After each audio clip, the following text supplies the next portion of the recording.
मिलतो छौरा गहमे के।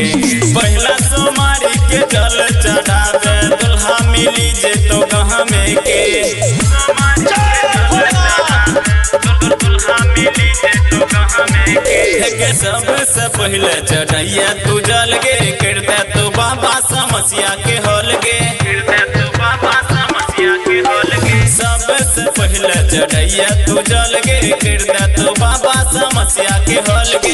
काबर उठई है गंगा नहई है, काबर उठई है गंगा नहई है। चल दी है नंगे पहावे के, पहला सोमारी के जल चढ़ई है दुल्हा मिलतो छौरा गहमे के। पहला सोमारी के जल चढ़ई है दुल्हा मिली जैतो गहमे के।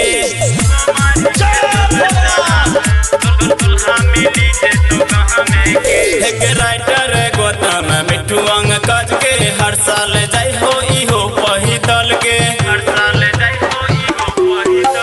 राइटर गौतम मिठू अंग कज के हर साल जाइ हो इहो पहिदल के। कहै छो छौरा गुरुदेव दीवाना, कहै छो छौरा रितेश रंजितवा पार लगतो बिना नहमे के।